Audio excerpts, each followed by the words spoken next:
एक बच्चा जब छोटा होता है, 2 साल का, 3 साल का, 1 साल का, और जब वो अपनी माँ के पास आता है और इशारों इशारों में बात करता है, रोता है किसी चीज को लेके, यहाँ करता है, उसकी माँ को झट मालूम होता है कि इसको ये चीज चाहिए। लेकिन जब वो बच्चा 18 साल का हो जाए, 15 साल का हो जाए और बड़ा हो जाए, आप इमेजिन करो वही इशारे जो वो छोटे होते करता था, अपनी माँ से फिर जाके ऐसे ही करे, आपको कैसा लगेगा? एक समय होता है, आप प्रभु के सामने एक छोटे बच्चे की तरह होते हैं, आप रोते हैं, आपको अच्छी तरह से प्रार्थना करनी भी नहीं आती, तो भी आपकी वो प्रेयर सुन लेता है। लेकिन जब आप बड़े हो जाते हैं, आप 3 साल से बड़े हो जाते हैं, आत्मिक 3 साल से, आपको बपतिस्मा लिए 2, 3 साल, 4 साल हो जाते हैं, आप मसीह में बढ़ने लगते हैं, आपको चर्च जाते हुए 4, 5, 6, 7 साल हो चुके हैं।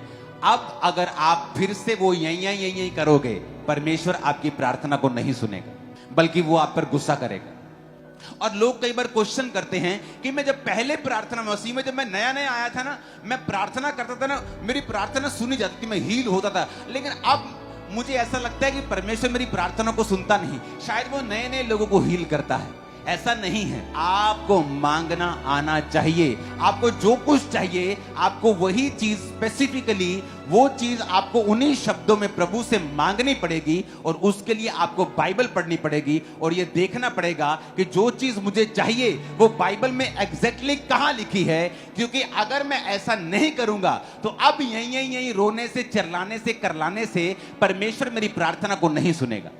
चले जा रहे नाव में और यीशु मसीह पीछे सो रहे हैं और तूफान आ गया, नाव में तूफान आ गया, सब नाव जब डूबने लगी, पानी भरने लगा, जब तूफान एक्सट्रीम चला गया तो चेले आके परमेश्वर को उठा के कहते हैं, प्रभु तेनू चिंता नहीं साडी, तेनू चिंता नहीं सी, तू सो रहे हैं परमेश्वर, तेनू चिंता नहीं सी, मर रहे हैं। परमेश्वर उठे और आप जानते हैं प्रभु को तो खुश होना चाहिए था कि संकट के दिन तू मुझे पुकार और मैं तुझे उत्तर दूंगा।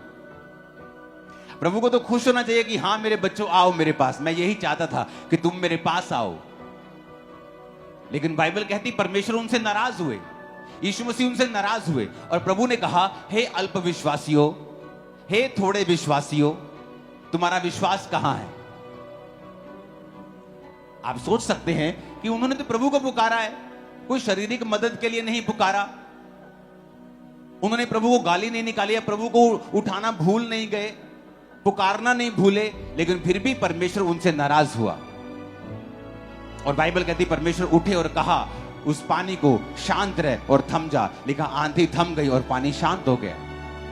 यानी परमेश्वर ये चाहते थे कि अब चेले जो बड़े हो गए हैं, आत्मा में बड़े हो गए हैं, मैच्योर हो गए हैं, वो खुद उस पानी को डांटें और खुद उस हवा को डांटें और उन्हें शांत और थम जाने के लिए बोलें।